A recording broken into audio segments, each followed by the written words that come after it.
Welcome to our Finalist One News New Jersey viewers and those watching on Finalist One News here in the lower Hudson Valley. Crisp ball game here to start. We go to the bottom half of the second day and no score. I feel like we've had a bunch of these games that have tantalizingly started incredibly quickly with pitchers really settling in the groove, and we've kind of thought, oh, we're finally going to have a game that's under 3 hours this season, and they seem to always get bogged down in the middle innings, and all of a sudden at the end of the game we're 3:04, 3:10, so on and so forth. So we'll see what happens tonight. Here's Ryan Fisher. He leads off the second for Rockland, takes a ball. The count 1-0. Fisher drafted by the Marlins in the 15th round in 2010. Solis, a lefty off the third base side of the rubber, delivers to Fisher. Here's a strike. The count 1-1 strike. Fisher just at .222 on the year. That's 10 for 45, a home run and 9 runs batted in. Now Solis goes to the plate. Fisher swings and misses. High pitch right there. Count 1-2. I'd still say it's a crisp night here at Provident Bank Park. I don't think it's any more than about 66 degrees. That's what I saw when I last checked. It's certainly a little chillier because of the breeze, but it really was gorgeous today in the sun. Pitch just misses. Count 2-2 to Ryan Fisher, the cleanup batter. Yeah, you mentioned Fisher having a little bit of a struggle so far early in this season, hitting only .222, but he's also got 9 RBIs, and 6 of them have been huge RBIs for the Boulders, basically winning 2 of the games so far. A 3-run homer and a bases clearing double, both responsible for winning games early in this season. And even the guys that aren't having the hottest starts are finding ways to contribute for the Boulders. Fisher playing his college ball at the University of California, Irvine. 2-2 pitch, low it outside. Well, blocked by Derek Smith. Count 3-2. Now, we mentioned before that this is an interleague contest. We're going to give you a little bit of background about the American Association for those tuning in for the first time. 3-2, nobody out. Fisher bounces a breaking ball to second. Zach Mitchell scoops it up, throws to first. Fisher out, 1 away. Now, the American Association is independent, just like the Canadian American League. You have 13 teams. They're primarily in Midwestern states. The league extends as far north as Fargo, North Dakota, and as far south as Laredo, Texas, which borders Mexico. You have cities in this league like Kansas City, Lincoln, Nebraska, which hosts the University of Nebraska, St. Paul, of course, in the Twin Cities, the Minneapolis area, Winnipeg. You have 3 divisions in the league, so 3 division winners plus 1 wild card team make the playoffs. In the Can-Am League, you have 1 division, the top 4 make it. As Joe Maloney's the batter, takes low, the count 1-0. So folks know, when you hear interleague, you might think there's a championship series between these leagues, but there is not. Can-Am has its own championship, likewise for the American Association. A seeing eye single for Joe Maloney into center field. Now he continues to hit the ball well.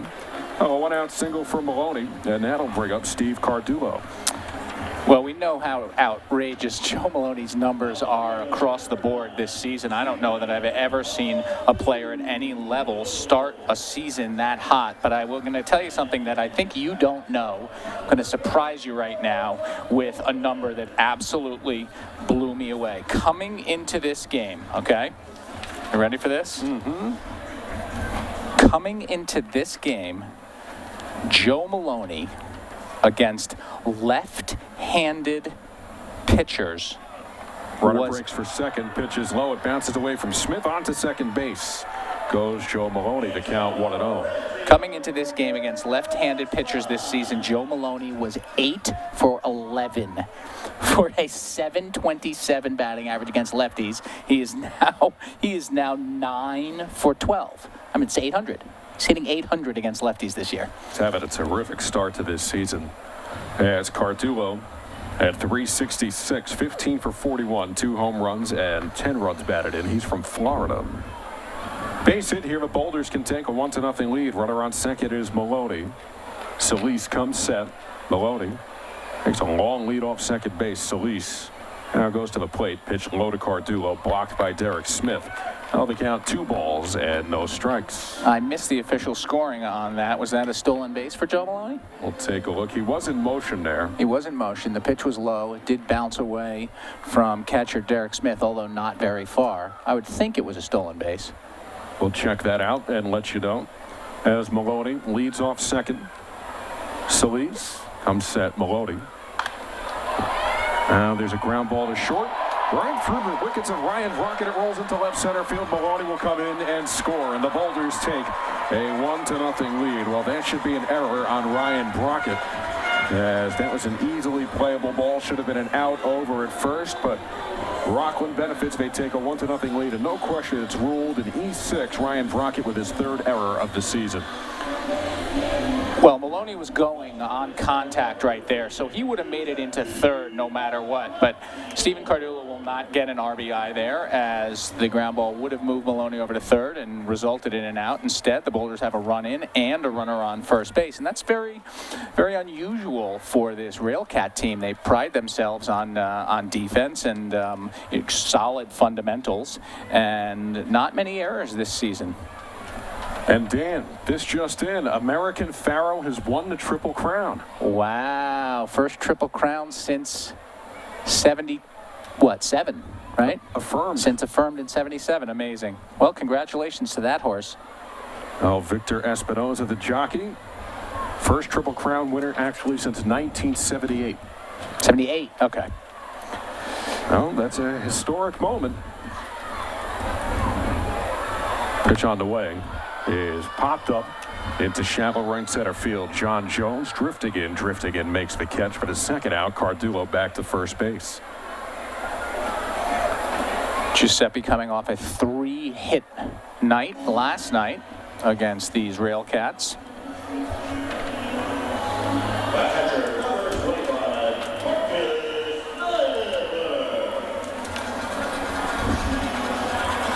Well, Marcus Snyder for the batter.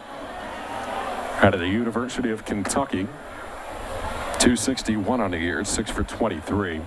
1-0 Boulders here in the bottom half of the 2nd inning. Nidifer takes a strike. The count 0-1. That error by the shortstop Ryan Brockett was only the 6th error so far for this Railcat ball club in their first 15 games. Cardulo a healthy leadoff first. He's 2 for 2 in stolen bases this year. Nidifer takes a strike. The count 0-2. Home plate umpire Brandon Johnson making the call. Matt Beaver at first base and Kurt Brandon at 3rd. Just 3 umpires in the Can-Am League. 0-2 with 2 outs. 1-0 Rockland. A run in for the Boulders here in the bottom half of the 2nd. Joe Maloney scoring on the error by Ryan Brockett at short. Solis delivers, runner goes, pitch taken inside, bouncing throw to second base, hits the runner. Cardulo sprinting off second. However, it's backed up and Cardulo will have to scramble back to second base. That ball didn't get far enough away for Cardulo to move on. If he tried to take third, he would have been a dead duck. Well, interestingly enough, I'm going to go on the assumption, I'm not sure if we got it confirmed yet, that Joe Maloney's advancement earlier this inning was a stolen base. And with that, and Cardulo's stolen base here, that's 2 stolen bases in 1 game. Last night was the first time all season a team had stolen 2 bases in a game against the Railcats. The Boulders did it last night. They come back and they do it again, not only in this game, but in this inning. Base hit here. Rockland can take a 2-0 lead. They count 2-2 to Marcus Nidifer. Nidifer, an open stance. Players at the Boulders clubhouse has grown to respect over the last 2 years. Pitch bounces in the dirt. Derek Smith, the catcher's been busy there. He blocks it. And the count full now at 3-2. It seems like Solis is missing low a lot here. He is missing low. It looks like he is just hanging on to that ball a split second too late. He's not getting the ball out of his hands at the proper point, at the proper release point, and just hanging on to it and dunking them, so to speak. 3-2, 2 outs. Nidifer with a high, deep drive down the left field line. If it's fair, it's gone. Up and away. She is gone. for Marcus Nidifer, his third home run of the year. RBIs 8 and 9, and the Boulders have a 3-0 lead.